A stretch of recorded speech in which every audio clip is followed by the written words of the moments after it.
however you are and whenever you are. Welcome, good souls of the planet and beyond, to Paranormal Now. I'm your host, Alan B. Smith.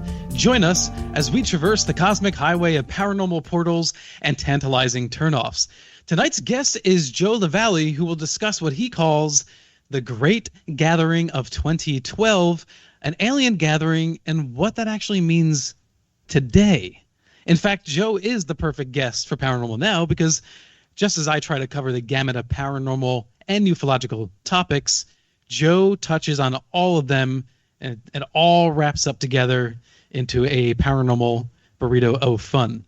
I'm in a little bit of a silly mood tonight, I suppose, because it is my 40th birthday today. And I just Congratulations. Thanks, Joe. And I just posted a picture into the KGRA chat room. My wife had put these balloons together that look like alien heads. It's super cool. She's an amazing person. I'm one of the luckiest persons, if not the luckiest person, in existence. To share your thoughts and experiences with us during or after the show on Facebook, go to facebook.com/paranormalnowradio, Instagram @paranormalnow, Twitter @paranormal_now, and of course, join us in the KGRA chat room. Tonight, call-ins are available to all of you as we roll out the new HD toll-free phone line sponsored by the Paranormal Radio app. So add this number to your mobile phone so you can call us hands-free at 85-KGRA-LIVE. That's 855-472-5483. Call in, listen for your cue to call, pose your question to the guest or myself, and make sure to save the new Paranormal Radio app hotline number, 85-KGRA-LIVE. All right. An avid learner, Joe LaValley is fascinated by life and its wonders. His natural curiosity brought to him many a life mystery. Mysteries, wherever and whatever they may be, are what interest him the most. He seeks understanding and comprehension.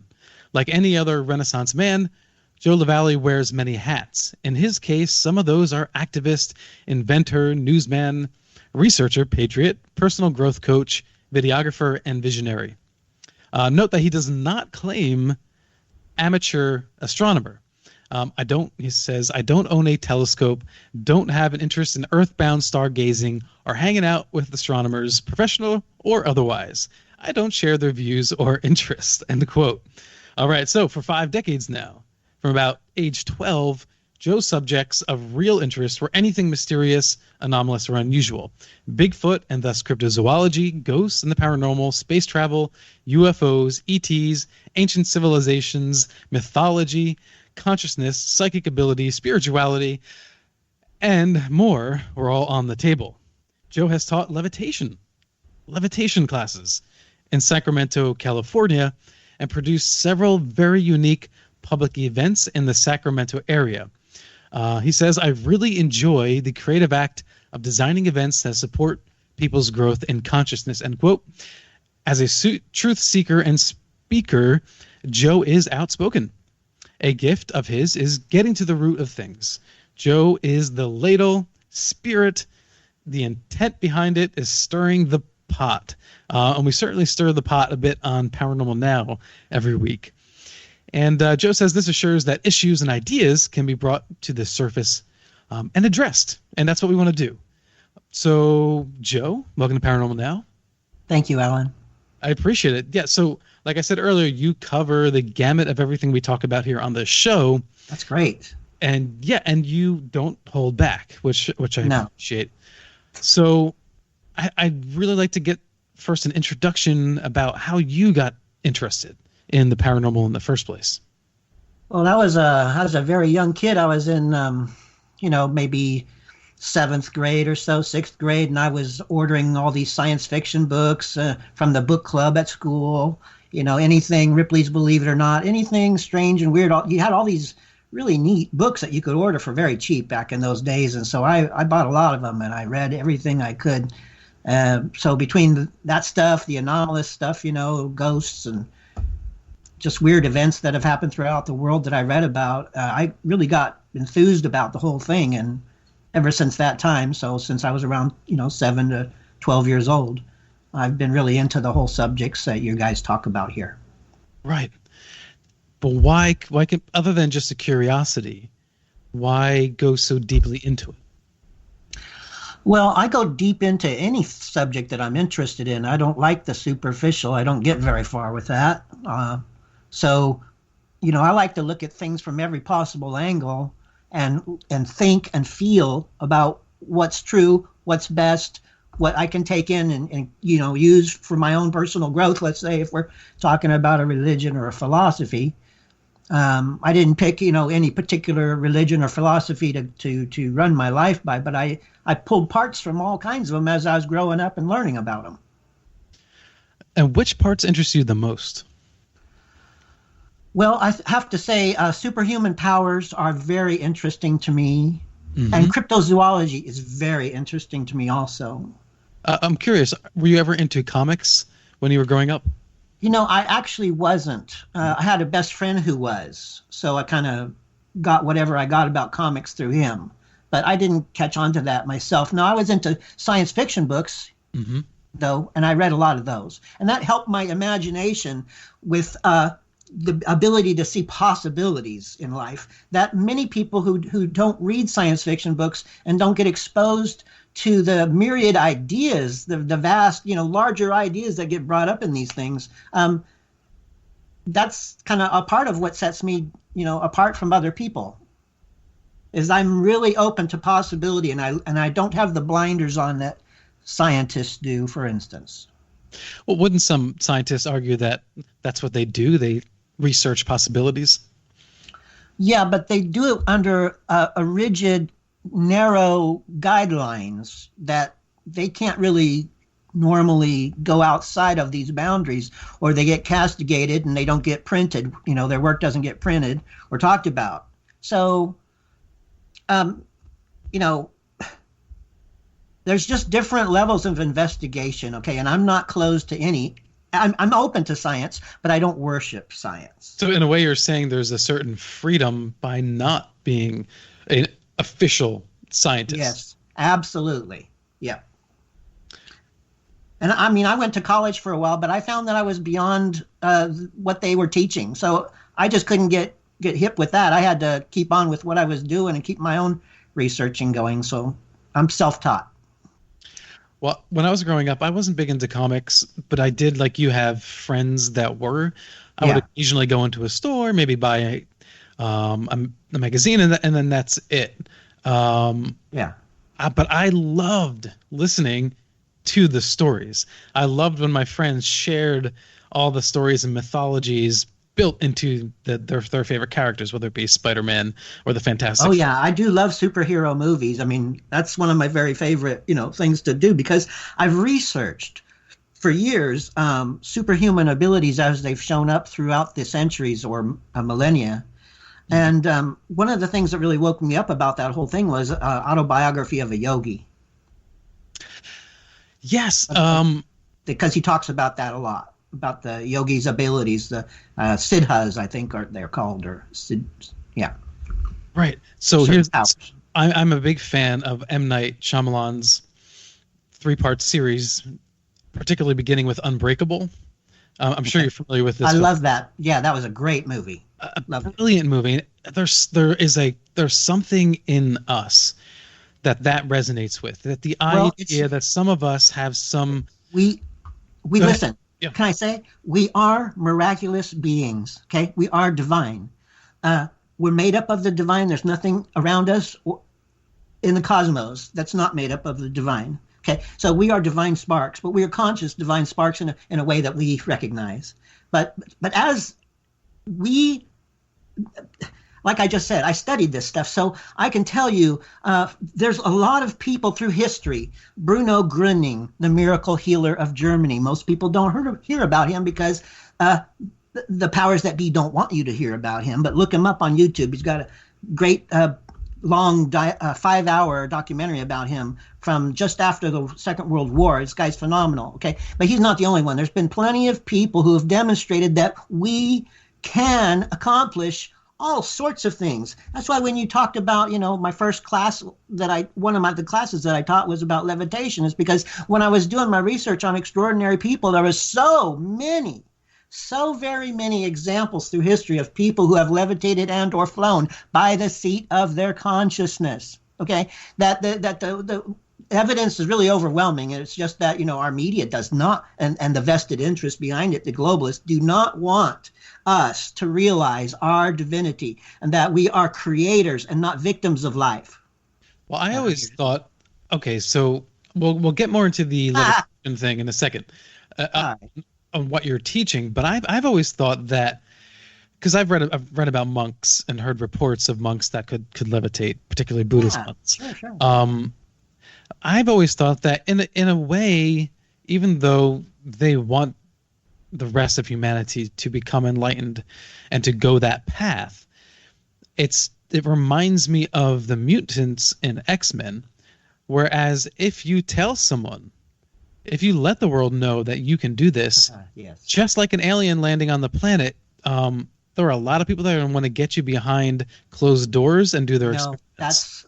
That's fantastic that you brought that up, because when I was teaching the classes on levitation, it's actually the very first time that we met at this gathering to do that. The main consideration that we had was that very thing. Like, okay, I remember this one lady who was very talented and had really a good ability to concentrate and such. And she vented, and she said, the thing that's really stopping me the most is, what if I do let go and fly up, and then I land somewhere where there's people and they think, oh my God, and they don't like it and they get scared and they try to hurt me.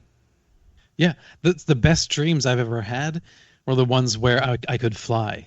Oh, me too. Me too. I feel it in the dream. I feel it. Like, I get it. I'm like, okay, this is the mental state I need to be in. And then when I wake up, it becomes more vague, and it fades and it fades. Yeah.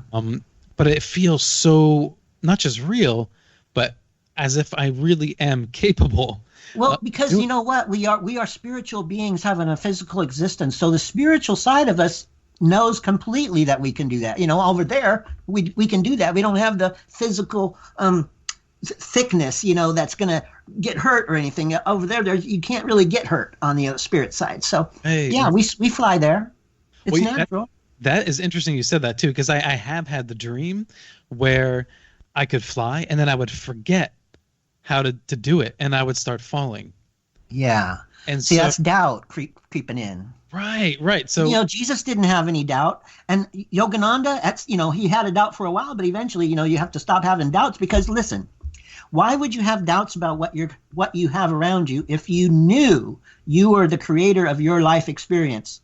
That somehow, whether your mind can realize it or not, all the things that are around you right now, and all the light temperatures and the people's faces and the grims or the grins or their lifted eyebrows, whatever it is, that it's all there for you, and that you created it. When you walk this earth, knowing, like Jesus did in others, that you're the creator, then you don't have an issue with most stuff. And if you have an issue, it's because it's purposeful, you're supposed to, and you're supposed to do something about it. Are you? Am I doing something about my issues? Yeah. Yes. Well, that's good. And we all have issues and things holding us back too. Yes. Yeah. But okay, so one, let me just ask you straight up. Yeah. Can you levitate? I have not been able to levitate, but I have not been practicing for several years. So how do you teach classes on levitation? Well, you try it. You have to go for it. Like the Nike slogan. You learn about something, and even if you don't have a mentor to teach you, if you're into that subject, you're going to try the best you can. And we did. We did classes for like 6 months in Sacramento. Okay. Any interesting results at all, or? Well, not in class, but people would report how things went at home, and of course nobody else was there. But and nobody that I know of claimed to fly. I'm just saying that, you have to apply yourself, and you have to believe, and you have to work out all the beliefs that are in the way of actualizing, flight by the seat of your consciousness. Can David Blaine actually levitate? Or do you think it's I do believe that being a magician is a good cover for psychics. Okay. Mhm. So a psychic person can accomplish, if you read, history, which I have read lots of it about different people that have had different powers and abilities. And a lot of it happens when people are adolescents and going through puberty, the hormones or something always goes on, and all these phenomena start showing up. But at any rate, but you could have that, sure, when you're an adult. And so he could be using psychic abilities. I did always wonder that. My wife and I had an experience I once. mean, it's a safe way to demonstrate it, isn't it? Because I'm just a magician. Right. And that's what I mean. There's a certain fear, because if you come out and just prove that you're doing, if you were one of the X-Men, you would hide a target. Just like Clark Kent does with his, he's Clark Kent, working for the Daily News or whatever, but he's really Superman. So, like we were just saying, it can be dangerous to be your magnificent and empowered and divine self here on earth, as so many who believe in Jesus would agree. Well, I remember seeing a video with David Blaine. This was early 2000s. I had taped it on VHS so that I can watch it over and over again. And he was in a football stadium. I think it was the Jets. I'm not sure. And he was talking to one of the players, and he did this levitation thing. And they brought the camera down to the ground and did a circular shot. And I'm pausing this VHS, rewinding, pausing, fast forwarding, rewinding, and I'm trying so hard to find trick, and I couldn't find it. And since then, I haven't seen him do that levitation thing with close shots with the camera since then. And so it's either two things, right? It's either we're going to figure it out, or he can't keep doing it, because then we're going to actually realize, oh, he's actually levitating. Well, there's, they always want your eyes focused on a particular area. Mm-hmm. So that's misdirection right there. And so it's the areas they're not focusing on that you want to also watch. And that's what you're wondering, right? Is there some sort of misdirection going on there? Yeah. He could be using some rounded mirrors or something that keep you from seeing that there's any, something holding him up. Right. But you have witnesses there, and then you have a camera in place. It's got to be, I mean, it's really good. Yeah. It's amazing, what you can do if you study consciousness. Mm-hmm. And he does. Exactly. And there's almost a mysticism to what he does, whether he actually is accomplishing great feats or not. Yes. What is it about that mystical side of things that we're so drawn to? I think humans are drawn to mystery. I don't think it's just a happenstance that I happen to be drawn to it. I think everybody is drawn to. I mean, that's why people search for buried treasure. Oh my God, pirates' treasure. Let's go after it. And the thought of attaining something of real worth and value of transformational value, life changing, stuff like that. That's what people are seeking. Yeah. Yeah. Well, we seek it in all kinds of different ways. Yeah. I think a really good example for pop culture is Star Wars. People love Star Wars because of the Force, right? It's this mysterious energy. Yes. That everybody suspects we already had, with some kind of connection to the greater power. Exactly. And then when George Lucas wrote the prequels, which came out 99 through 2004, there was an explanation to some degree how some Force users could use the Force. They used metachlorians. It's a symbiotic organism that would sort of bring the Force into full power within you. Right. And some people really didn't like that because it made it too scientific, too science fiction, and took away the mystery or the mysticism. Yeah. That's a good point. I disagree, but I understand where they're coming from. Yeah. Yeah, I mean, it diminishes the mystery, the possibility of where this Force could be or how it could show up and where it could come from. Right, because not having the explanation kind of brings us all together. Yeah. We're all seeking. Exactly. Yeah. Yes, we're seeking the same thing, this ineffable connection, yeah. Well, what our are greater self. What are you seeking, Joe? Well, I suppose some recognition, because I haven't, if I may be so vulnerable as to say so, I have different beliefs than a lot of people. Mm-hmm. And so a lot of people will put me down for believing in, Bigfoot. But, of course, your audience doesn't. But I'm just saying, for the rest, like many of your audience, when they share that they believe in Bigfoot, people often put them down. Or if they believe they've seen a UFO, they'll put them down. Of course, I've seen UFOs. I don't tell everybody about it. I don't mind telling them about it. But I've experienced people going, oh, man, he believes in, UFOs. So whether it's that or what I'm here on the show to talk about, I'm kind of used to it that people are dismissive. But it would be nice to be recognized for having achieved something. And I believe I have in this. So, well, what have you achieved? Well, I believe I've achieved showing that there is proof of intelligent life at work upon the sun. That is a first. Intelligent life upon the work at work upon the sun. I believe that they are on the sun, but I can't prove that. But I can say that for sure that there is proof of intelligent life at work upon the sun. Absolutely, 100%. I will never go back on that because the proof is irrefutable. How many coincidences does it take for you to recognize that something magical is going on? Is it 2 or is it 3? Is it 5 coincidences before you go, oh my God, this is some kind of event going on here, And for me, that's what happened. I started off looking at 2 simple things, a triangle and a giant Jupiter-sized UFO. And as I looked closer into it, I kept finding more and more things that didn't fit, that I never heard of from NASA or anybody else. Nobody else had videos on this stuff. I kept finding more and more phenomena, and the way it was all interacting and stuff was like highly suspect every time. It's all connected, and it points to that there was a great gathering on the sun in 2012 that nobody saw. But me 7 years later. Well, I'll give you this. Okay, so most people believe in something supernatural. So whether you are into the paranormal in the way that you and I might speak of it, yeah. If you believe in a religion, you're believing in the paranormal. You're believing in the supernatural. That's true. It comes with spirits. If it's the Bible, it comes with a dragon, Leviathan. It comes with giants. It comes with angels. Yeah. It's bizarre. Yes. So when someone like you says, hey, I think I'm onto something else here, it's odd for me to hear other people lash out against yourself or myself, for talking about these things who also believe in very far out ideas. Well, thank you. Yeah.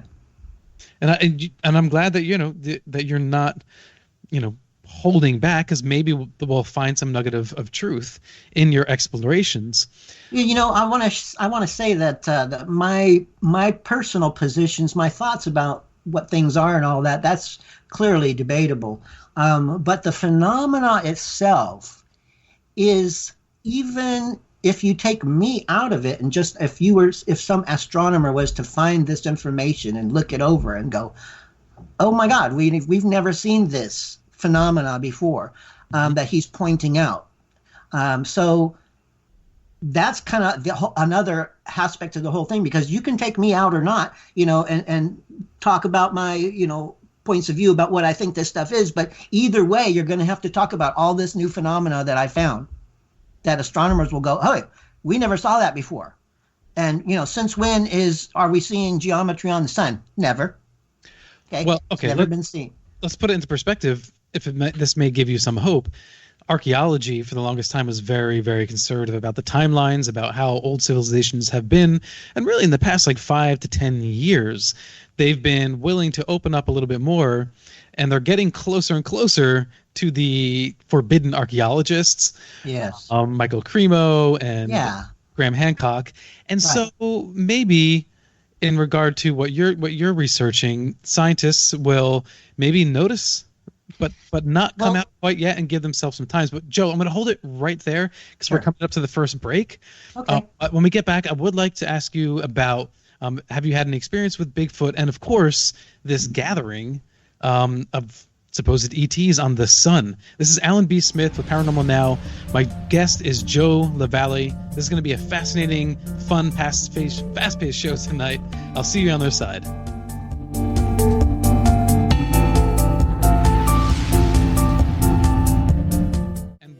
Talking about what he calls the Great Gathering that actually took place in 2012, because everyone was so excited, anticipating this big shift that didn't seem or appear to have come. And perhaps it did, just on another location. Yeah. Location. Yeah. And to everybody out there, thank you so much for the birthday wishes. I really appreciate it. Everyone in the chat room. And I'd like to say to all of you, I wish you a very happy unbirthday. All right. So, Joe, before we get to the gathering, I would like to ask you about, have you had a Bigfoot experience?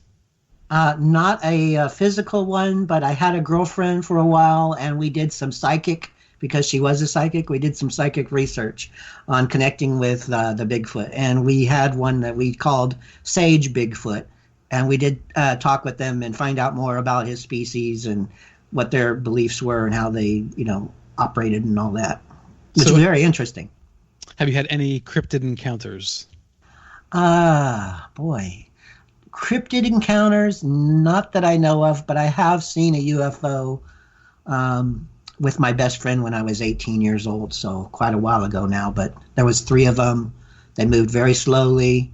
That we encountered them on a road we'd never been on before. That was right off the main freeway that we did travel on a lot. But it was a foggy night. The fog was low laying, and these 3. I was trying to scare my friend, so I turned off the lights on my 69 Riviera, and they folded down.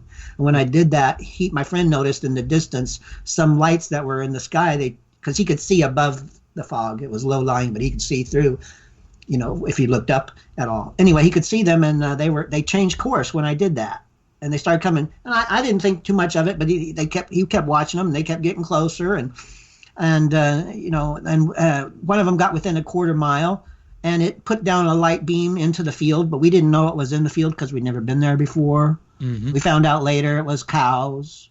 And we found out even later than that by Leonard Nimoy in Search Of, that aliens basically were checking into nuclear power sites and checking on animals and people's radiation level. And so we think they were checking on cows that night at radiation level, because we had Rancho Seco in operation then, and it was very close to where we were.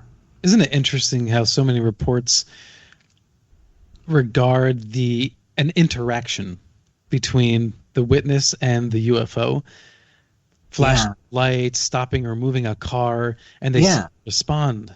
Oh yeah, I've read so many of those, thousands, and interestingly, often after people encounter a UFO, have a close encounter especially, that will awaken, or seem to awaken, if not, being put in, from some aliens somehow into you. But at any rate, it seems to awaken psychic abilities oftentimes. Right. Isn't that interesting? Yeah. Because and I think that half the time that's probably the purpose of the visit, is to instill that. Because so many of the stories say that later on, all you folks that we've visited, you're going to, be activated, all your little good things, I'm talking about good things, not evil stuff. All your talents that we've instilled in you will be activated, and you'll be able to just be. Right. I liken it to if a human child is abandoned in the woods and is raised by wolves. It doesn't know human language until it hears it, right? Yeah. So perhaps this idea of learning a psychic ability is that once a human can experience it, then their brain kind of figures out to some degree how that's happening, and it sort of your subconscious recognizes what's going on, and if your ego is friendly enough with it, you might have that information filtered down into your ego and comprehend it. Yeah, almost sort of an osmosis effect. Yeah, yep, I believe that. Have you ever tried to communicate? Because some people call down UFOs or psychic. I have, but I've never had any, come down and visit me yet. I have to tell you the truth. I understand something about myself, and I know that with the beliefs that I have, I really don't want to talk with them in person yet. I like having my distance because, they're not all of them are famous for, respecting your body. Right, not necessarily malevolent, but I understand not. Yeah, they'll just put stuff in you, and I don't want to have implants. Okay. Yeah. That's it. However, people do come back from those experiences being either healed, Yes. or their life improved in some way. So I guess it would be sort of a crapshoot, right? Yeah, I didn't have anything like that. I didn't have any missing time. I didn't have any, sudden healings of anything. I didn't have any, ailments at the time. So nothing out of the ordinary other than observing and listening to silence, because it was classic UFO. I mean, there was no chirping of bugs, and there's bugs in fields. So that was weird. And we turned off the car engine, and there was no sound of helicopter or motor or airplane from what was, above our heads, close. So we pinched each other and go, yeah, this is real. And this thing is just hanging in the air, moving super slow, like no other thing that we know of could do. Yeah. The lights were different, too. They didn't match what we knew was in the sky. Right. Yeah. So what happened in 2012 that we missed, Joe? Well, the precession of the equinoxes, that cycle came to an end and a new one began. And that precession of the equinoxes, as I was studying it, why it would be significant that any aliens would show up for that event, the answer that I got is that that wobble, it's a 23.5 degree wobble that this is involved in this precession of the equinoxes. It makes 26,000 years before it goes through the whole cycle. And what this wobble does is it's precisely tuned, this wobble. And I say that in that respect because I believe that aliens who've been around for millions of years in the cosmos are so complex and able, and technologically and otherwise able, that they put together planetary systems, and they do something I call planetary placement, as in regards to, for instance, our moon, And if you put this object in a certain spot and you orient it in a certain way, they know what that's going to do for the planet they put that moon in front of. And so between that and the wobble, we get the seasons. The wobble, provides the seasons, which provides a certain band for organic life to flourish. Now, if that was, completely altered very much, it would alter us to some extent because, I can't think of the reason at the moment, but I just know that it would. Well, and that these seasons provide the cornucopia of life. That's what, in part, I believe the aliens are here to celebrate with us. And the second thing is, I believe the yugas, the Hindu, I think it is yugas from India, they also play a part because our consciousness is going through changes, and it does as our planet moves through the plane of the Milky Way. Have you heard of the great tacking of Jupiter? Tacking? Yeah, the way that Jupiter had apparently moved towards our inner solar system and then back out again, and that this motion cleared up enough of the asteroids and debris to give Earth and Mars and Venus to sort of clear this part of the orbit up, right? So that, and then that gave us a chance to thrive as a planet and life. I hear you. Grow. I have not heard of that. I was a great fan of the Sitchin works, Zecharia Sitchin, and it made sense to me what he wrote in his books, where he said that something like one or two of the bodies that planetary type bodies that accompanied Nibiru as it was coming in, one or two of them hit what was Tiamat, the larger planet, but which became Earth.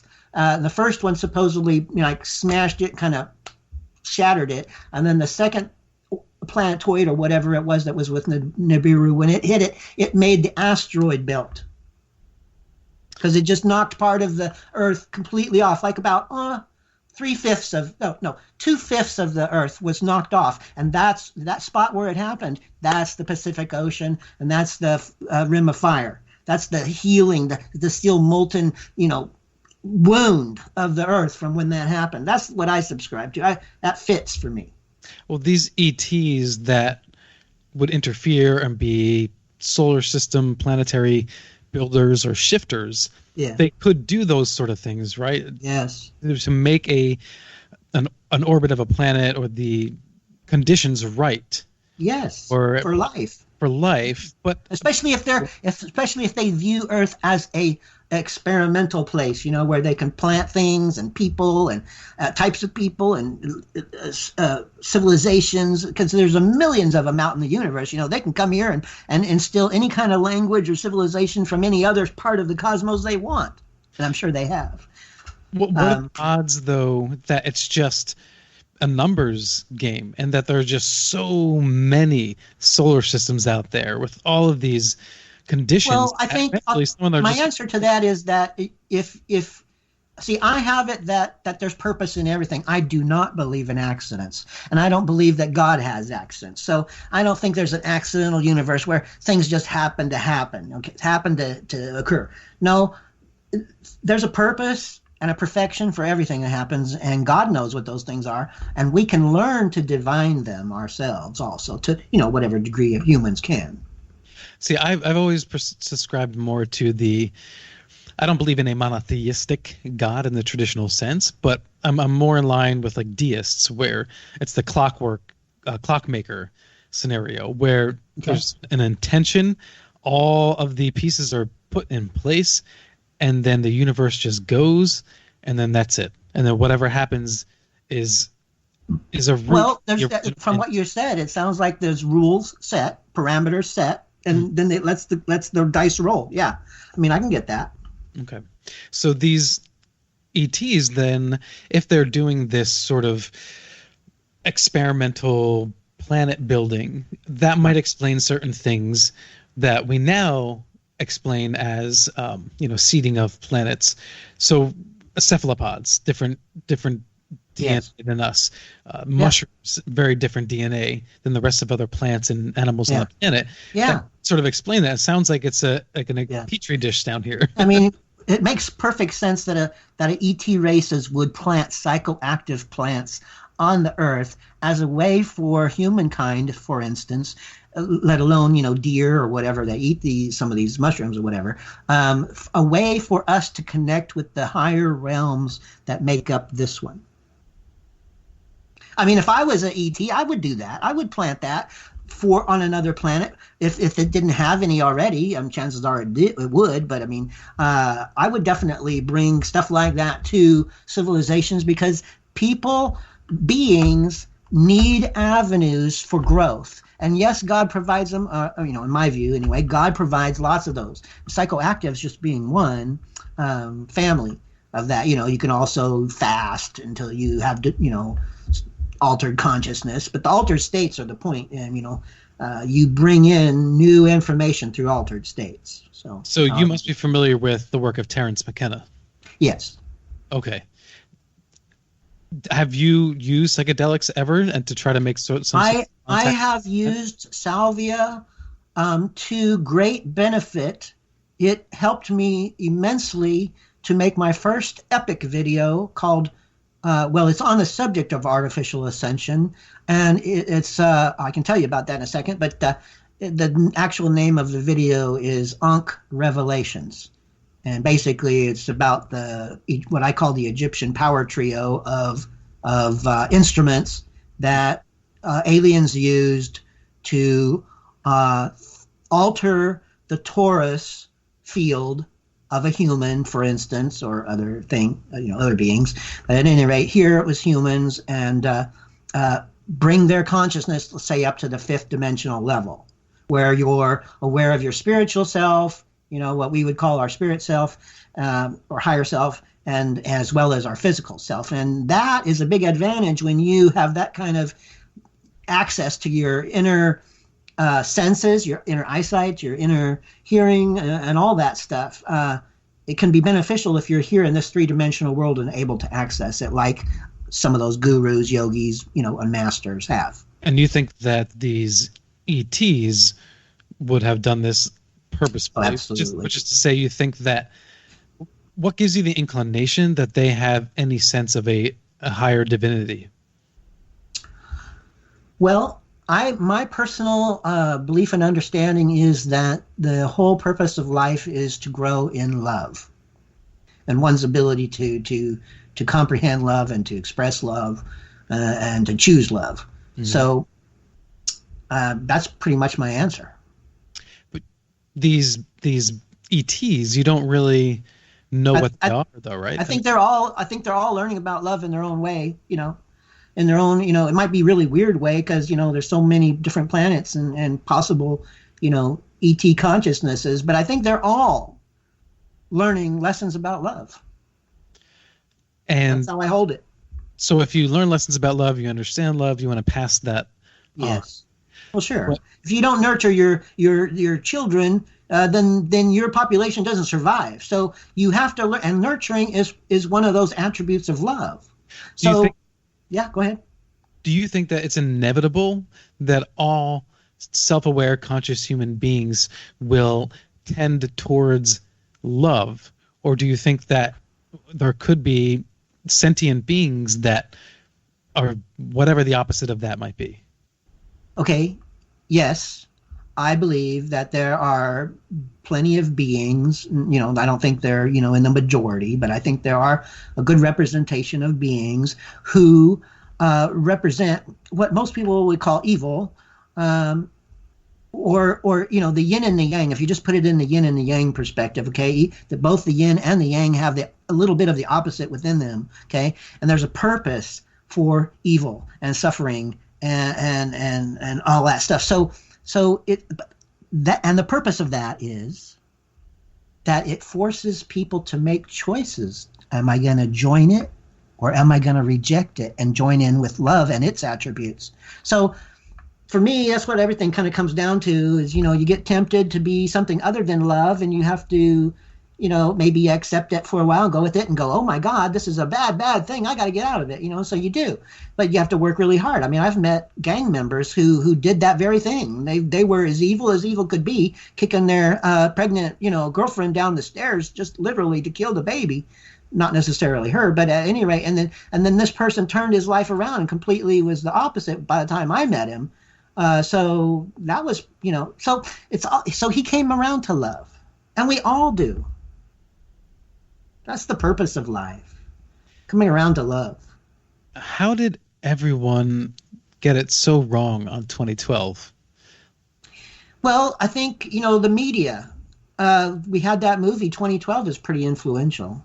Mm-hmm. And the media hyped up anything sensational. Okay, so the possibility of cataclysm, we know, and people are fascinated by disaster and stuff. We see all those disaster movies, mm-hmm. But so it was all very propagandized for people to expect cataclysm of some sort, and yes, it could have happened, but maybe the aliens kept it from happening for all we know, but people were thinking, yeah, maybe the aliens will come in a mothership and they'll land on the White House lawn or something and make friends, but none of that stuff or anything lesser even seemed to happen in 2012. And I think it's fascinating that it didn't occur to us, well, because maybe we're small-minded, but it didn't occur to us to look on the sun. And we had instruments. We had quite a few instruments looking at the sun in 2012. SOHO, it's called SOHO, and then SDO, and then another one called SETI. So there was a lot of eyes on the sun back then, surprisingly, but they had not been up there very long, only like about 2 years. Right, but for instance, Art Bell had spoken for a long time about the quickening. Yeah, I love his show. Terence McKenna had used the same term or a similar term. This quickening leading up to what he thought was going to be a birth of a singularity at 20. And well, I think it could have been if people if the propaganda would have been about that instead of cataclysm. we probably could have got together and made something really happen, Right. Well, so did he miss the mark completely? Was he utterly? No, I think he was accurate. That what all that pointed to me was us coming into that particular plane of alignment with the center of the Milky Way galaxy. Mm-hmm. And that, yes, I agree, it fits for me intuitionally and otherwise that we're getting energies now that we couldn't get before when we weren't aligned with the center of that black band, that we're now in. So, right. And that's the thing people, I think, forget is that it's not like we passed it in like a minute and then it was over. Right. It's not an eclipse. We're still in that. Maybe it could be, I was thinking about the yugas and how they're 24,000 years and how this precession of the equinoxes is 26,000 years. I'm thinking maybe this 2,000 years is that's missing between the two of them. Maybe that has to do with the time we spend so close coming into the certain black band of the center of towards, being aligned with the center of the galaxy. And it's a 2,000 year period. And when you come out the other side and go out the other side from this band, you start going away from all those energies that you were getting so strongly. And even though, according to the Yuga, we're slated to rise in consciousness for many thousands of years still, I think the particular energies that we got from the I lost my place. Oh, the 24,000. So I think the 2,000 years is just a matter of perhaps the time from when we enter the certain band and when we exit it. But I think the yugas are still valid and should be figured into, why the aliens were here. Because it is a raising of the consciousness as well as, to me, a ceremonial of the benefits of the cornucopia of life that this wobble, this 26,000 year cycle, brings us. Of all of these religious doctrines, which of them then do you think got it right? Or that's a really good question. Closest to that's a brilliant question. I would not have thought of that. That's a real interesting question. Well, I would have to say, I probably haven't studied all of them because there's so many on Earth, and some of them are still coming to light right now. Yeah, some forgotten. But the Hindus seem to be a peaceful race that was about advancement in consciousness. I think they were known as Aryans early on, and they may have been from Mars, back when it had an atmosphere. I don't know, but there's something about the blue-eyed people and the Aryans that, I don't think is all from Earth. I have a question for you from the chat room, Bill. Okay. It's our producer. He asks, what does he think about those who foresee the dawning of the age of Aquarius? Can the two correlate with each other? Is there a relationship there? Yeah. I believe that the Anunnaki knew a whole bunch about astrology, and then basically that it's the effects of planets upon consciousnesses on different planets and such, and so placement again, and so yes, the age of Aquarius, I believe, does have something to do with people coming together and talking, communicating, commiserating, enjoying relationship. I think that's what we are coming to. But first, before we can enjoy that, we are going to have to, buckle up and go through some rough roads because we haven't all chosen yet what side we're on. Okay. What is there two sides? Are there two sides or are there multiple sides? Because when you say side, what does that mean? I mean, good or bad, good or evil, however you want to put it. I said, you can put it love or hate, because like I said, the purpose is to grow in love. Okay. So in order to grow in love, you have to know what the other side is. You have to experience it. And that's part of what this physical life's about. Experiencing, what you can't experience on the spirit side. You cannot, life is not going to slap you down on spirit side. But here, you say the wrong thing. Yeah, you can get slapped, You live in the wrong country, you could get killed. You could get an arm in Rwanda, Sudan, excuse me. You can get an arm cut off because you belong to the wrong group. Well, without getting too deep into religious studies, when we come back from the second break, hopefully that'll give you a little more time to sort of think about which religion may have got it right. Most accurate? Well, yeah, like I said, the Hindu would be. And then second to that, maybe the other famous fellow whose name is escaping me, Buddha. Well, interesting. Yeah. Buddhism grew out of, well, Siddhartha came from Hinduism first, and evolved. And he was an elite who rejected elitism. Right, but isn't that interesting that the top two that you think got it the most came out of the same region? Yeah. Well, I mean, I don't mean to diss the Anunnaki. They gave us a lot of really great stuff. Mm-hmm. Oh my God, they really gave us the foundations for everything we have today. So I'm pretty appreciative of them too. Do you think that there really is a sort of like masculinity and femininity balance in life? Or are those just like constructs of the human mind as far as outside of the biological world, but in the metaphysical world? I think that there's probably, that a spirit will be oriented male or female. Yeah. Towards one or the other. It won't be a hard thing. It's not a hard thing until you become manifested here. Right. But it would be an orientation towards a male or female characteristics, yeah. Right, because it seems to me in any of these cases, creating purity tests never really seems to work, does it? Creating purity tests? Like, give me an example. And speaking in terms of absolutes. Okay. Well, because, I don't think it is about absolutes. You find your own absolute. I mean, what is, everybody's journey is sacred and unique and valid. So that's your own absolute. You don't need anybody else's absolute. I don't need yours. You don't need mine. Okay, we don't need each other's absolutes, but we will absolutely continue this conversation when we get back on the other side of this break. And we've just barely touched the surface of these E.T.s that apparently gathered on the sun, according to Joe LaValley. This is Alan B. Smith for Paranormal Now on KGRA Radio. Hang with us. There's so much more to come. We'll be right back.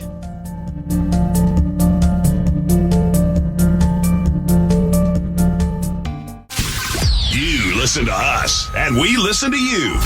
And so does the CIA. KGRARadio.com.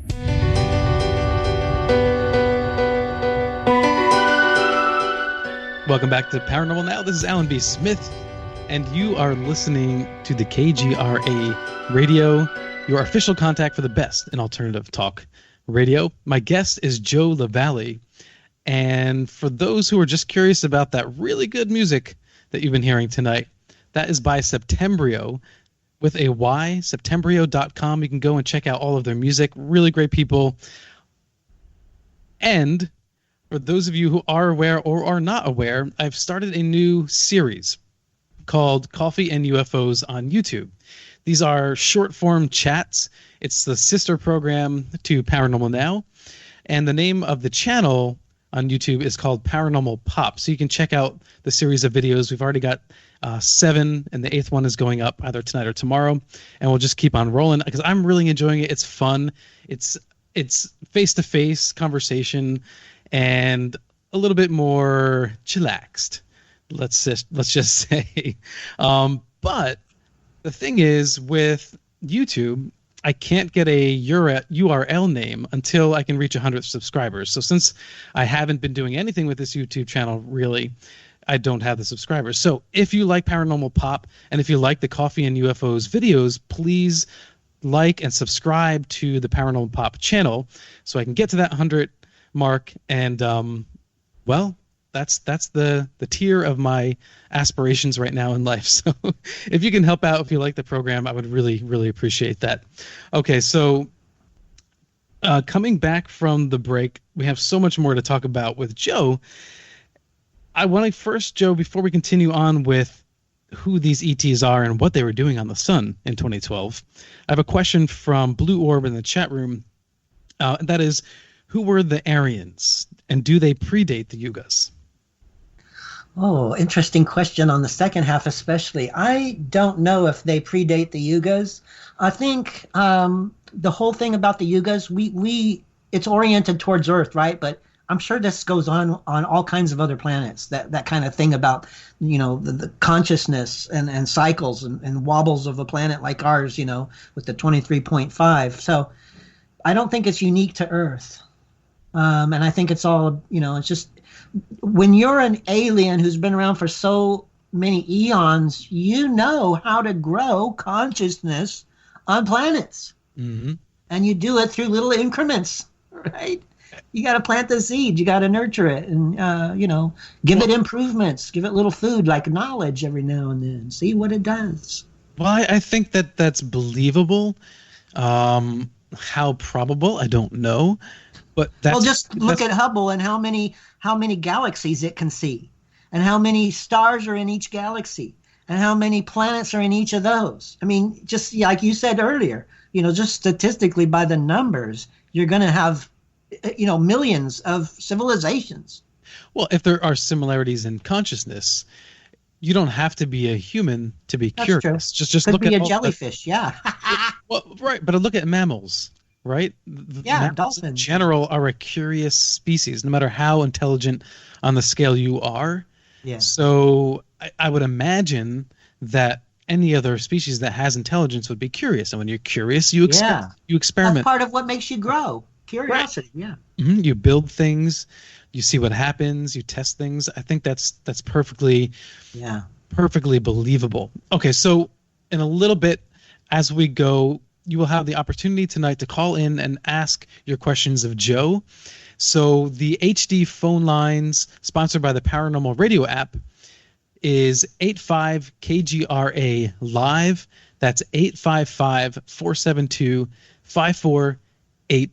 We've already covered so much in the first hour, Joe. It's been fantastic. So I can't imagine what questions would come in, but whatever you guys have to ask Joe, please call in and we'll get you on the air. I'm excited to hear them. Absolutely. So once again, let's pick up with these E.T.s in 2012 and the gathering. All right. Why that date, and what the heck were they talking about? I have thought a little bit about it. Why in March of all times? I really haven't come up with an answer to that yet. But it may have to do with March only being 3 solar days away from the Venus transit that happened on June 6th, 2012, whereupon also I found several crazy-ass things that nobody else has seen before, which I don't want to go into until you're ready, but I mean, I'm just saying, the two of them together are what I call the June 6th and the March events around the middle of the month of March. Those things are what I call the Great Gathering of 2012, but specifically I think of the March events as being the main event. And what's the main event? Well, the main event, I believe, is different aliens from in our solar system and outside of it, and I name them in the video. I believe they all came to celebrate with us, and I believe that some of us from the secret space program that America has could likely have been a part of this gathering. Why wouldn't they? I think the whole thing, this whole production, was in large part directed for us. I mean, the fact that we found on the Venus transit, the Venus transits 2 plot line places as it goes across the sun. There's 2 circles. I show this in my video. There's 2 dark circles upon the sun, a lower one and a higher one, but they're near each other. Okay, the higher one is darker, much darker, and Venus transits over that exactly. Okay, that's one plot line place. Then it transits over the very tip of a giant equilateral triangle upon the sun, the very tip of it, like a pyramid. It goes across the tip of it. So these are not accidental, and that's just 2 coincidences among about 12 I can talk about and that are in my video, at least 10, that show that these coincidences actually go together, and they are indicators. Irrefutable indicators after so many, that intelligence is at work upon the sun. That's why it's so exciting that I want people to go look at this, because regardless of what you think about my beliefs about what's going on, the phenomena are still there and nobody has found them. What do you mean on the sun, though? Because obviously human beings, right? We can't go on the sun for a minute. Okay, I appreciate that. Mm-hmm. Okay, now you're aliens, you got all kinds of technologies. Now, we've already found that even UFOs here on Earth, they have just white light. It's like a plasma, and they can go into and out of volcanoes and mountains and oceans. So going onto the sun really isn't that different. It's not. So you're saying that they have the technology to be within a spaceship that can handle that? Oh, absolutely. Yeah, they got technologies. They know what a star's made of, how it works, and they can manipulate it. I see. So we're not talking about some sort of metaphysical form of an alien that is almost spirit-like, but these are really other flesh and blood beings. Some of them are, sure. I'm sure there's a variety. Some of them would be more spiritual or etheric, sure. But no, I'm referring to more physicalized beings inside spaceships or transport devices moving along on the sun. Yeah. And they joined to celebrate, not to invade. Well, right, but I mean, it wasn't like a G summit or something, right? It was just. Well, I think, listen, if you're going to have a meeting and everybody's going to be there because it's a once every 26,000 year thing, then yeah, you might, have some work to do on treaties, with the humans. That's why the secret space program people might be there. There might be edicts handed down about here's what we're going to do with Earth, or here's, we don't know. But I mean, they're probably going to do business and pleasure, I would imagine. Okay, so are we their business? Yes. Why do they care so much about Well, us? there's been, probably it would be fair to say, okay, I really believe this, that there have been hundreds of different types of aliens visiting Earth since it's been around. Okay, I was going to ask you that too. How many? Yeah. You think? So hundreds? I mean, just look at that area over where the in Peru, is it, where the Nazca Plains and all the different things that are going on the Nazca Plain. That to me just indicates all kinds of spaceport to me. That just screams spaceport to me. So, I mean, that's just one area, but there's so many ancient civilizations and pyramids and such all across the Earth. I don't think the Anunnaki are the only one building pyramids. I think it's a particular special shape, and that's why they used it as the main sign that they put for us on the sun, this giant triangle. Okay, where, and all this is in the video. Yep. What about still shots? Do you have any still shots where people can just I do, on the same page. Yep. On my website. On the website. So those who are listening, the website is valiantcitizen.org. valiantcitizen.org. And then you add a / great-gathering and you've got the exact page. There you go. Okay. Good, because it's helpful. People need to. That large black triangle, Alan, is 400,000 miles tall and 280,000 miles wide at its base, so far as I can tell and estimate. And these, you're sure that these are not anomalies within the videos? Right. I trust, I hope you do too, I used my reasoning mind, my vast knowledge from all these years of studying for 50 years, okay? And I used my intuition.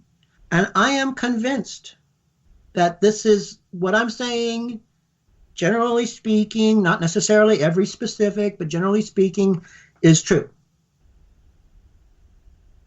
I would be willing to stake my life on it because of the amount of coincidences cannot be a coincidence after it gets to this many. So that's why I would be confident in staking my life on it, that this is all true. Okay. But there's some things you just can't know, correct? There's some things I don't know yet. I mean, I'm learning more. The more I'm writing a book about it right now, and as I write it, I'm coming up with, new answers that I didn't see before, new information. Things like if you think hundreds of beings came here, I mean, yeah. What do these things look like? What are the variations? Oh, just like Star Wars, the bar scene, like that. But how do you know? I mean, are they I don't, but I mean, I'm a student of nature. Nature is my God in a lot of regards. Okay, when I go out in nature, I see the myriad creations and how every possibility exists. So every possibility of a type of dolphin being, every type of a kangaroo being, a dog-like being, a feline being, they're out there. I mean, I've read the stories of people who've met them. Like I said, I've been studying for 50 years, so I've run across quite a few. And while the canine beings aren't the most prolific, more like humans would be more prolific, but they do exist out there. So what else were they doing on this? Was it a day? Was it how long? It was several days. It was several days. Now the black triangle showed up, as far as I can tell, on the 4th of March on the backside of the sun, and it was low. And it was as the sun was moving, it was moving towards the front where we could see it. And as it was moving up slowly. And as it did around the 11th, 2300 hours on the 11th of March, this big giant Jupiter-sized orb blasted off and actually looks like that's why it's so amazing. It actually looks like a blast off. It doesn't look like a filament at all. It doesn't have the same characteristics. Filaments erupt, they lift up, they don't blast off. Nobody has any recording of any other filament looking like this. Like when this big orb, Jupiter-sized thing blasts off, doesn't look like any other filament. So I just don't go along with that. It doesn't ring true at all for me. So. Well, you say blasts off, right? When I think blasts off, like a rocket, yeah, but it's round, and I believe my gut instincts tell me it's an electromagnetic drive, because it no sooner turned it on, relatively speaking, than it turned it on, and it affected a filament coming up above it, and as it turned on, it altered that filament's trajectory. I saw it happen on somebody else's video that captured it, and so when you turn on an electromagnetic engine, that's what would happen. And then it blasts off immediately afterwards, where it had been there on the sun for like some 80 hours, 3-4 days with this triangle. And it blasts off from the lower left vertex of the triangle, which is a spot where, according to my theories anyway, vertexes of any geometry are where energy goes into and out of. So I mean, maybe that had something to do with it. Some energy was going out of that. I don't know. But at any rate, it was right next to the bottom of that vertex of the triangle. And then after that, as the 13th comes around, then the triangle is centered exactly like God had put it there. Amazing. Like God had put it there, and it's strikingly clear. Yes, it does have a little fuzzy edges, but you're looking through it at 1,000 or 1,200 mile non-atmosphere, so of course it's going to be a bit fuzzy. But it's an obvious triangle. It's obviously placed there by intelligent life. I mean, like I said, so how many coincidences does it take before you get, oh my God, the aliens are definitely saying something to us, with all these things that are redundant pointers to intelligent life? Well, I think that the stranger something is, the more questions are asked, and sure. That's great. Right. So then it's harder. I think it actually becomes more difficult to put a term on it, like extraterrestrial or whatever. Yeah, but that's I would interrupt you to say that it's only for the ego or the mind that's trying to figure things out. But for the intuitive self, no, you'll come up with the answer. The subconscious will provide it. Right. Now,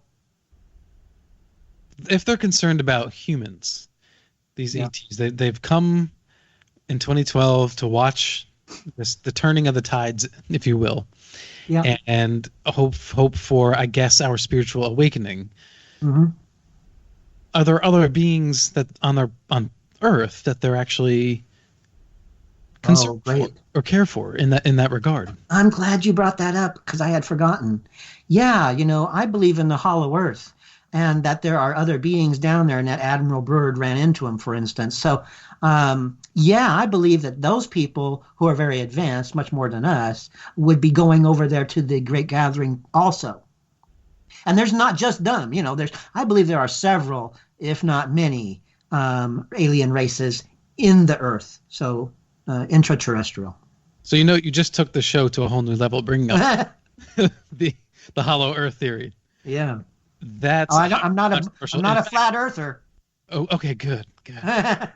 I wouldn't hate you if you were, but I certainly wouldn't be able to agree with you. Yeah. That's one of those like thorns in my side, the hollow Earth thing. But I'll leave that. I mean, the flat Earth. But I'll leave that for now. The hollow Earth, however, I would actually argue that for a lot of people, that is almost more controversial than what you're talking about with aliens visiting us in 2012. Wow, I hadn't thought of that. I don't know. Because we're here on Earth, right? And so we have expeditions, we have ways of measuring and testing the Earth. Yeah. And so... Well, there's plenty of proof of large caverns. Absolutely, yeah. But there hasn't been the... we haven't had another Admiral Byrd fly in, come out and be like, hey, look what I found. I think because it's so close to Earth and there's so much investigation and expedition going on. People are on overload, is that what you're saying? I think people are saying, well, if there's so much going on here, why haven't you found it? Now, if you're talking about extraterrestrials out in space, it's difficult for us to measure and test scientifically. So I think it leaves the door open more for believability. Well, I think it's fantastic that we have all these instruments looking at the sun. Some of them, they're all in different frequencies. They're looking at it different frequencies. And so sometimes when you see something, you could be looking at the same date that I'm talking about for a certain something, right, that I've already pointed out. But if you look under a different frequency, you won't see it. It's I've got a chapter in my video where I call it something like the when a sphere isn't. I think it's chapter 3 or so. And it shows this, everybody thought this big Jupiter thing sized thing was a black sphere. We thought it was something solid maybe, but we couldn't tell because it was black against space and all. But I've got this one view from the back of the sun, and it clearly shows, at least in this frequency, that it's not a solid. It doesn't appear to be a solid object. Doesn't necessarily even appear to be a sphere. It was sucking up energy from the sun in great tornadoes, but as it blasts off, all you see is like about 4 or 5. I don't know if they're like exhaust chutes altering the air or what, but there's like streamers that aren't. They somehow belong to the ship. They're not regular, like sun stuff or filaments or anything. There's some kind of streamers that actually blast off and not a sphere. So it's really weird. But yeah, that's how I got into this whole thing in the first place. I was on YouTube, just browsing, and how they recommend things, and I saw something about a big thing discovered on the sun. I looked it up, and that's what got me going on this whole trail. Well, the NASA videos that show UFO craft apparently coming into view of cameras, how much of that do you think is actual UFO craft? There are a lot of UFO craft. Some of it's probably ours with the secret space program, that you can see looking through LASCO 2 and LASCO 3 instruments. And you can see a lot of them there. I've gone through probably thousands of hours of those instruments and like frame by frame studying, looking for UFOs and copying pictures of the ones I thought were interesting. So yeah, there's lots of that, and you can actually track that stuff coming into the solar system and making turns and leaving. Once you've watched enough of it, you get used to tracking them as they move through the solar system through LASCO. It's pretty fascinating. Some of those things that do catch our attention can just be debris as well, right?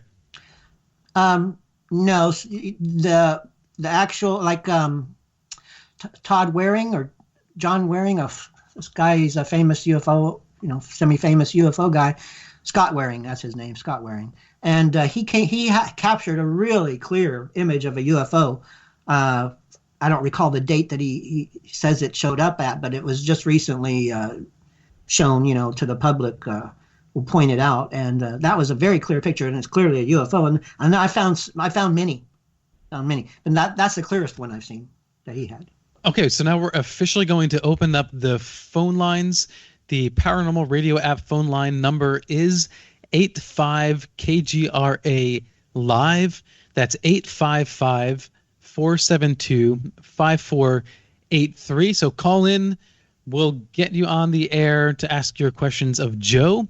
And if you've made it this far listening to this conversation, then clearly you love the paranormal as much as myself and Joe. So if you're out in the area, check out the True Legends, the conference answering the alien question. It's in Branson, Missouri. True Legends, the conference. It's September 13th to 15th in 2019. Join us virtually and watch live in HD. George Knapp, Chase Kloetsky, L.A. Marzulli, Michael Schreier, Timothy Alberino, and more. Just use the KGRA 20 promo code to get $20 off live streaming for True Legends 2019. So everyone who signs up and gets it live this year will get access to the True Legends 2018 free as well. So that's 2 full events for the price of 1 and plus $20 off. So not bad. So don't miss the biggest contact event, literally the biggest contact event of the year. This is, I think, quite underreported because my understanding that it is numbers wise, it is the biggest event. So yeah, join the 3,000 ticket holders for True Legends 2019. And if you go into my Facebook page on Paranormal Now Radio or onto KGRA Radio, you'll find the link for that there. Okay. So Joe. Yeah. Is there anything that we missed in regard to these E.T.s and the 2012 gathering that we haven't touched on that you feel like you got to get in? Well, yeah, there's quite a bit. Okay, so one is geometry has never been seen on the sun before. Actually, the large triangle, tetrahedron, may have been seen by people when it first came out or thereafter. But most of the people that I could tell anyway only noticed the large Jupiter-sized sphere blasting off. But I think some people did see the large triangle, but I don't recall who it was or what. But the thing is that that's not the only triangle on the sun. On the 14th, there's 2 other isosceles triangles. So a total of 3 isosceles triangles are on the sun mid-March. The second one that shows up is on the 14th, and it's black, and it's at the tip of the large one on the left side. And I propose on my video that energy is going into and out of the vertexes of the triangles. So I think that there's an energy exchange of some sort going on between the 2 triangles or tetrahedrons. And then there's a brown triangle or isosceles triangle that shows up next to sort of next to the black one, a little bit bigger, but at a different angle, so it's not associated with the black one per se directly, but it is right next to it. So anyway, we have 3 isosceles triangles on mid-March, and then we have the equilateral triangle, giant one, June 6th. So these are 4 geometries that have never been seen on the sun before. We've seen a star tetrahedron leaving a hexagon on the North Pole of Saturn. And we've seen through David Wilcock, if anybody's noticed, that he talks about and he shows how the galaxies are formed, directed, expanded, and grown through geometry. He clearly shows that. So geometry is really at work behind everything at some level. We just don't necessarily usually see it. But now we are learning to see these things, and geometry matters. And I'm trying to find some geometry people, maybe some of your listeners are, to talk with me about what the heck for them these giant triangles, equilateral and otherwise, mean for them who study this stuff more than I do. I'm very interested to know. So if you know or want to talk about it, the UFO Hunter at mail.com. The UFO Hunter at mail.com. There's the space as we know it, outer space. And then there's the inner space, which we touched on earlier. Yeah. Someone like Terrence McKenna has witnessed using DMT or whatever. Right. Seeing elf-like creatures, sure. Diamond geometric. Gives you access to other dimensions. Right. So when you say that there's this ET gathering, what you're talking about beings that you can see with our ordinary and everyday eyes. If they're in their ships, you would be able to see them. If you're in some kind of etheric, other state, maybe when you're on the sun, for them at least, maybe they're in like a 5th dimensional state, And when you're there as an American in the secret space program, you're just conversing with them telepathically. That could be. Right, but if people are reporting contact in the inner space, okay, are those beings connected same? to the outer space beings? Oh, they could be, yes. Yep. And have they always been around? Well, other dimensions have always been around, so yeah, I would say so. Okay. We have spirits around us all the time. You have relations that have passed on, and in your quiet moments, you might hear them whisper to you, or you might be walking around your house and you'll smell your grandmother's perfume. That's your grandma having an influence from another dimension, trying to let you know she's around. She's thinking of you. Hello? You think it's that simple? No, I'm just saying that there's other dimensions, beings in other dimensions that are interacting with other dimensions than where they are. That's all I'm saying. And so to contact them, is it easier for them to contact us or easier for us to contact them? Well, some of them, just like some of us, are very sensitive. And so perhaps a person like myself might be a little too crass for them, for some of those higher dimensional beings. I'm a little too primitive. But for others, no, they could talk to me. So if you're kind of rough around the edges, New York, Exactly. I mean, I'm not like some guru that spends 20 hours a day meditating into a blissful state. He might be more easier for them to contact than me. Wait, can we get there? Can we actually get to that point where if you can do amazing things, you don't have to hide them, that the majority of humans on the planet will get to an actual higher state of evolution? Because I feel like we might be getting smarter in general, our brains, but we've sort of plateaued, haven't we? Well, boy, that's an interesting question. You would look at some of the political correct stuff that's going on, okay, and you'd say, yeah, that's as high as you guys are going to go. But there's a lot of people who are waking up and expanding their consciousness. So I don't really feel that humanity is plateaued. I think we're just, like I said, going through a rough patch while we choose, because you have to be. People just aren't going to choose necessarily on their own. They have to be kind of forced or pressed by spirit, capital S, into making these choices. And so you have to have adversity. You have to have some suffering. You have to see what it is you don't want, so you can choose what you're going to have and create from this point on.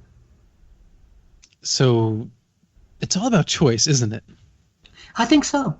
But when you're confused, then how do you make the right choice, right? You're in the void. Yeah, you're in the netherworld. Exactly. And I'm here to help. See, when I said, you read my bio and it said in there, I'm the ladle and spirit is using me to stir things up. Well, that's exactly it, because so much of humankind has gotten complacent, and they're selfish, and they're not trying to grow. They're not trying to expand. And so I'm the one that's going to, one of them, I'm not the only one. I'm one of those that's going to stir things up and get people to thinking and make them, press them into choosing. Yeah. And when I read that in your bio, it actually didn't bother me, because I feel like there's a certain humility that comes with you, Joe. Yep. And I've always had issues, and I'm sure this is going to get a lot of other people upset, but in the Bible, it says, roughly, to paraphrase, Jesus says, only through me can you reach the Father. Right. And the way I always understood that was that was just the way that was written.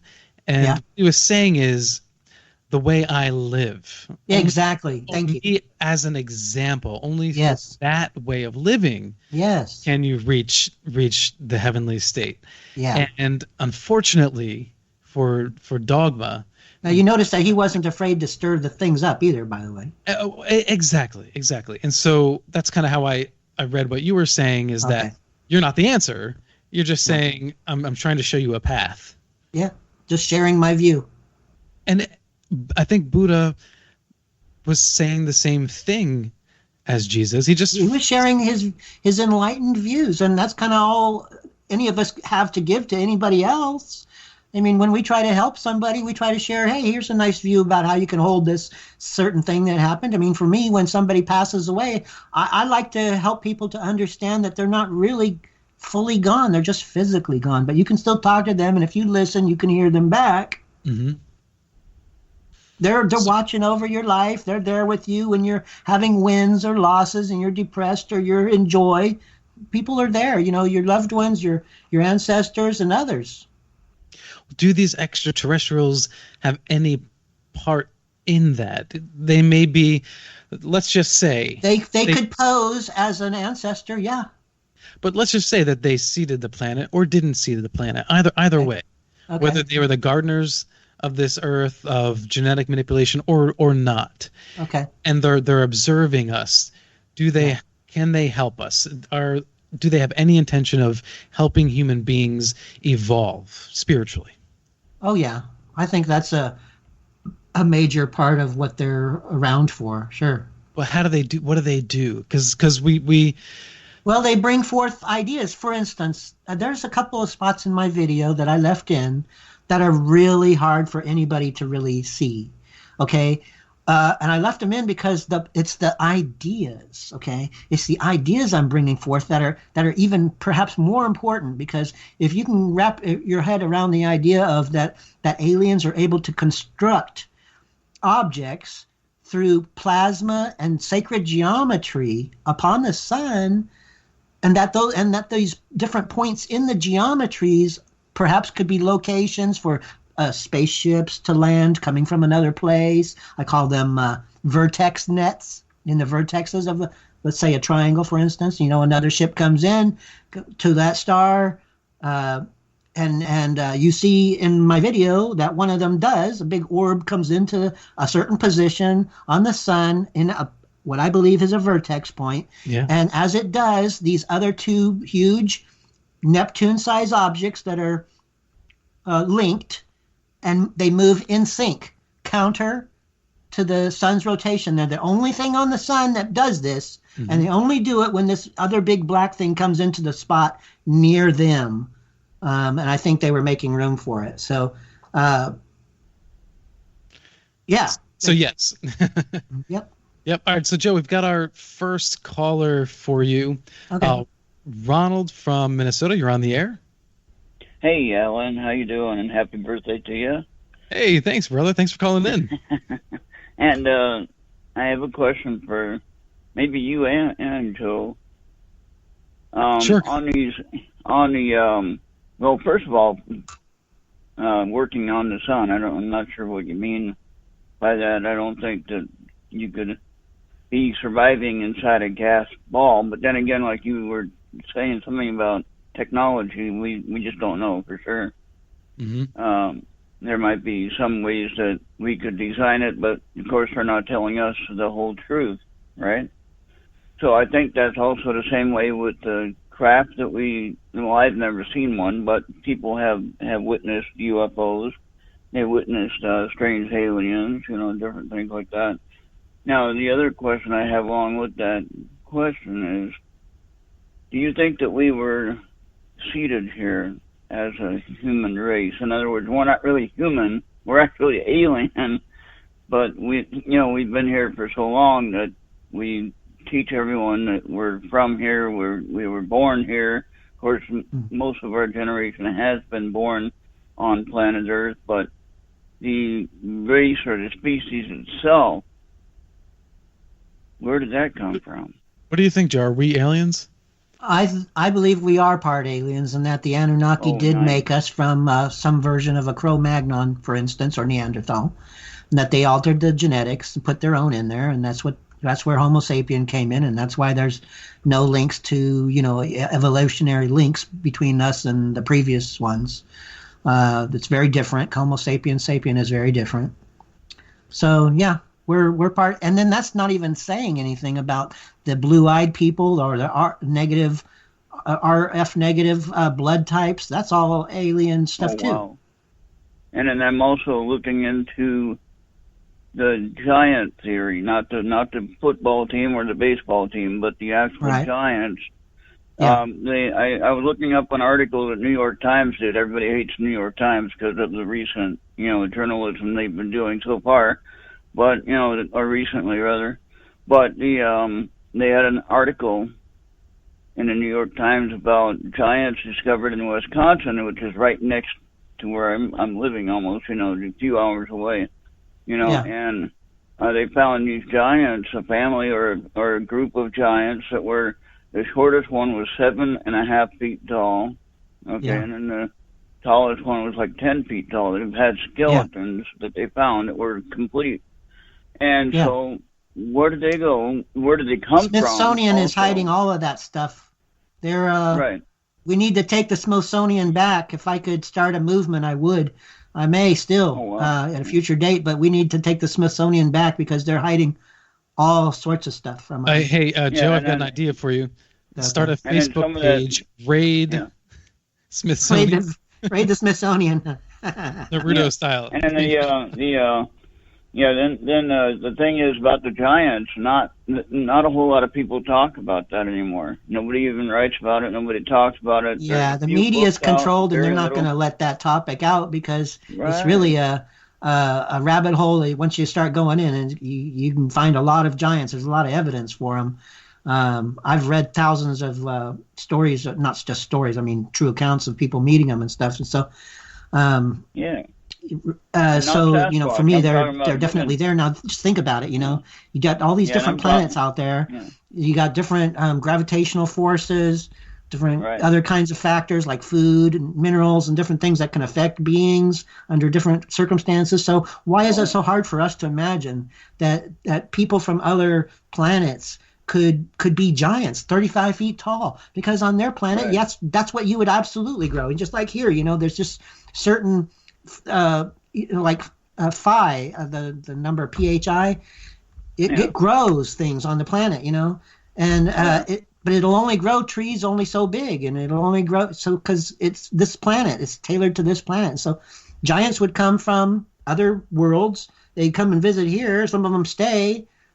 They have, children with humans or whatever, and so before you know it, you got that gene in there, and every now and then that giant gene pops up, and you get somebody 10 feet tall. Oh, wow, That's true. All right, well, thank you, Alan, and again, happy birthday to you, and thank you, Joe, for being the guest, and Bill, thank you for the phone call. We'll talk to you guys the next time. Okay, thanks, Ron. Have a good night. Bye. All right, and we've got another call for you. This is Scott from Washington. Scott, you're on the air. Yeah, I'm here. Hey, welcome to Paranormal Now. Do you have a question for Joe? Yeah, I was going to ask Joe, is this Alan? It is, yeah.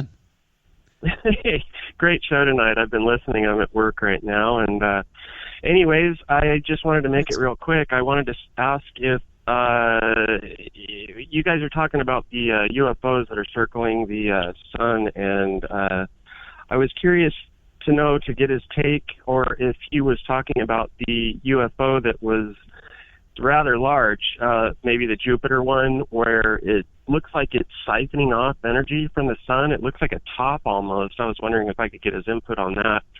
That's there's something I can tell you about that.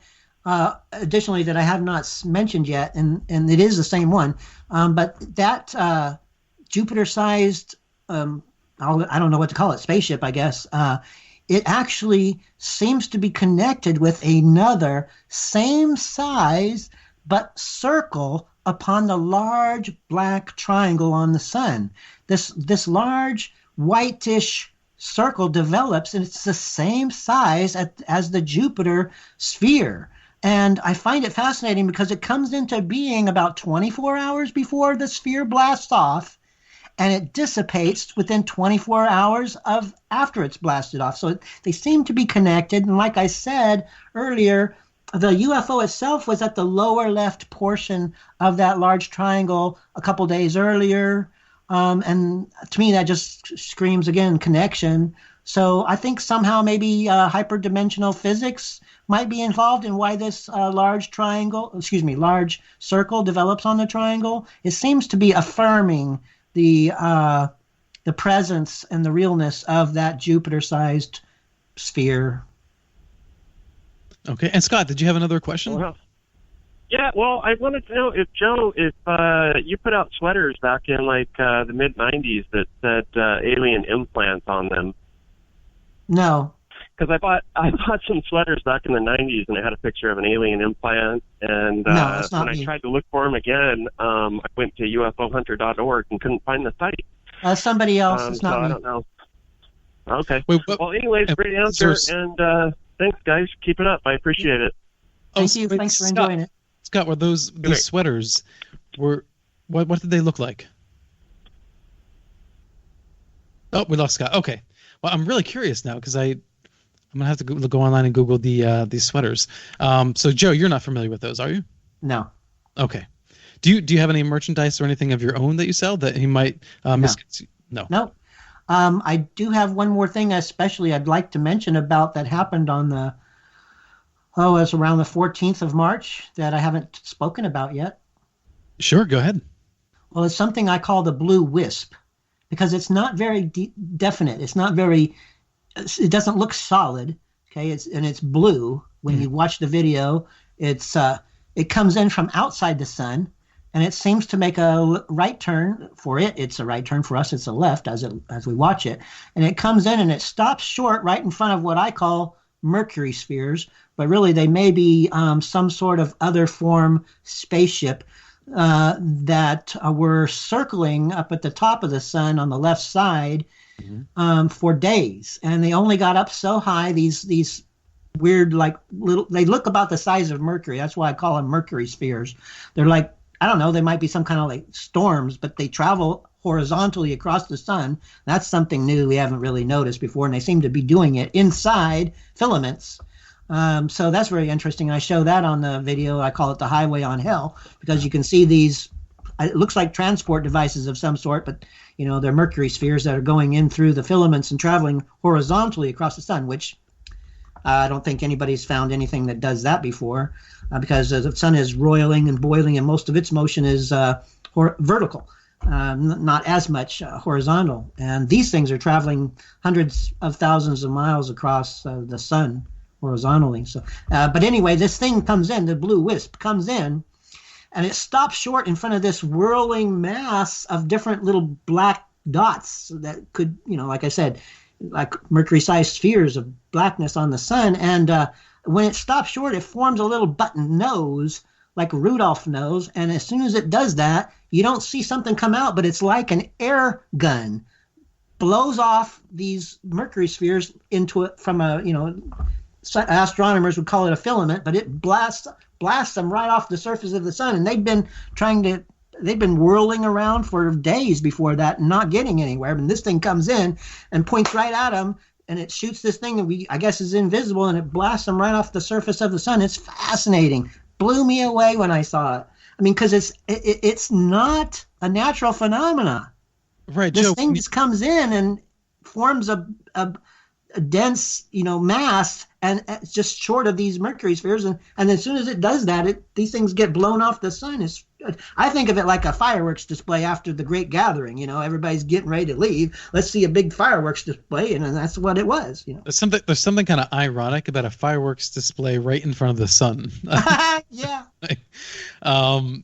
But wild. There are counter arguments for everyone listening. These are actual NASA shot videos, yep. and from observatories, not just from NASA directly, but around the world. Yep. Joe, when you get scientists presenting their counter arguments to these ideas of yours, what is the typical argument? Well, for one, they say that the blasting off of the large Jupiter-sized ship is a filament. Well, it's clearly not. Even a 6-year-old could tell you that. All you have to do is show a 6-year-old some filaments, and then show them some rockets blasting off here on Earth, and then show them what the black orb does, and they'll say, that orb blasted off. It did not lift up like a filament. Okay, that's one thing I would tell them. Then there's other things, and like for it, I'll tell you, I don't think the astronomers have any. I don't think they understand why the geometries are showing up.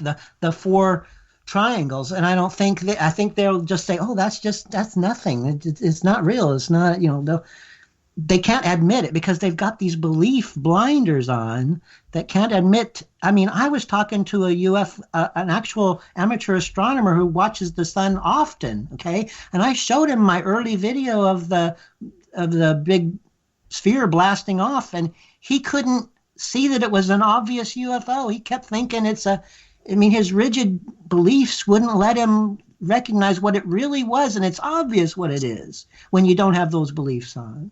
That's why I say a kid could know it, because the kid wouldn't have those blinders. Because there's something that's right there. It's visual. You can pause it. Yeah, You can look at it. You can draw lines. These triangles are not natural. You don't find them any other day. They're only here mid-March. Right. The 3 triangles, isosceles ones, and then on June 6th, 1 giant equilateral triangle. And these aren't here every day. Yes, and these are defined, whereas the cool spots that you normally see on the sun that are black, those are rough-edged things. They're not clearly defined like these things are. So they're very different.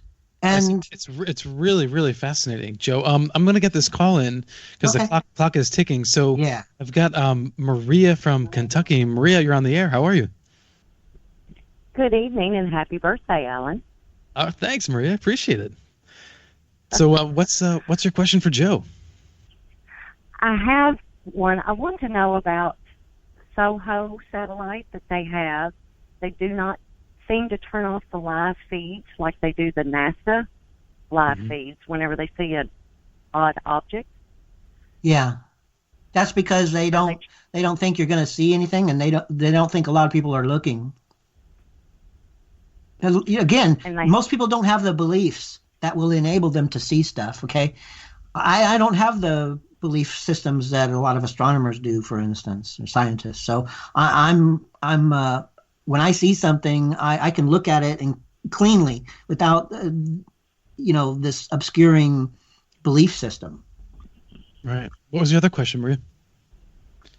The other one, you spoke earlier about smelling your grandmother's scent as in spirit. Right. Do you think that is all one vibration as far as the aliens and the spirit world? Are we all just waiting for the total end of time? Huh. Well, I don't think the aliens are saying to themselves, the end of time's coming. No. Because as far as I'm concerned, and I think it's so for them too, all time is simultaneous. And it's only because of our senses that we think that there's linear time. We perceive it that way because of our physicality, but ultimately, it's all present tense. So I don't think the aliens are waiting for the end of time. As far as your loved ones are coming back and talking with you, I don't think they're necessarily in communication with aliens at all. I mean, unless they had some kind of heavy belief in it before they passed. Well, Maria, do you think that there might be a connection between extraterrestrials or the ghostly life at all? Or there's several theories about aliens and demons being the same, and aliens and angels being the same. So I just kind of wondered if it wasn't all one vibration. It's what your mind can comprehend and what it can understand. Right. Does that make sense, Joe? Yeah, I think they're different and separate. Totally. So it's not a misconception. We're not just seeing something that is easier for us to digest, but is actually a demon or an angel or something like that. Well, if you have typical or fundamentalist Christian beliefs, I was raised in them, so I'm aware. You could look at an alien and they might be weird ass looking beings, and you could take that as a demon, but mistakenly. Okay. Well, Maria, because of the way they look. Do you know how judgmental we humans are? So it's kind of like the same thing as people seeing owls when they're actually looking at an alien, but their mind can see the owl to protect itself, maybe? Huh. Have you heard of this, Joe? Where oftentimes people witness seeing owls, but but in fact they're actual creatures or aliens. But it's sort of like either I get you. A hypnotized effect. Sure. I do believe that aliens, some of them are so advanced they can take other forms. Yeah. So they could appear as an owl, sure. Actually, or they could perhaps even affect an owl's consciousness so that it flies onto a particular limb that you're above. What about projecting into your mind that what you're looking at is an owl, but it really isn't? Oh, yeah. They could, have it color my mind so that it looks like an owl, sure. And depending on how clear I am and how able I am, I might perceive it anyway, that it's them and not an owl. Well, Maria, thanks so much for calling in. I appreciate it. All right. Thank you. All right. Take care, and I'll see you in chat. All right. So we've got just a couple of minutes left here, Joe. So in 1 minute, anything that you need or feel like you have to share that you didn't get a chance to tonight? No particular thing other than I'd like to invite people to write to me at the UFO Hunter at mail.com. And if you'd like me to put this video disclosure information, this new video disclosure information into your hands, I'd be happy to send you links to all of that. And also some extra means of sharing it. I've done some brainstorming on how to share this information and put, disclosure into the people's hands. And then you can bring disclosure to your family or your friends or your community yourself. And this will be new information that nobody's heard before because it just came out now. I mean, the last couple of months I started talking about it. So. And you can also go to valiantcitizen.org, valiantcitizen.org to find out about Joe LaValley. Yep. All right, Joe, thanks so much. This is a fascinating conversation. It was really fun. Thank you so much. Yeah, great questions. We'll have to have you back on again. Thank you. There's so much ground to cover here. I feel like we only scratched the surface. Yeah, I'll have more information by the next time. Okay, nice. Are you working on any NASA FOIA requests out there? And I'm, like I said, looking to get together with some geometry people to find out more of what their take is. Okay. All right, sounds good. Bye, Alan. Well, everyone, tonight, again, thank you for tuning in. I appreciate your support as always. Thank you, Scott, Maria, and Ron for calling in tonight. Always appreciate the questions. And again, I'm going to share that Coffee and UFOs is now available on YouTube. Sounds like an advertisement, but it's really not. On YouTube, Paranormal Pop. It's my new series, Coffee and UFOs.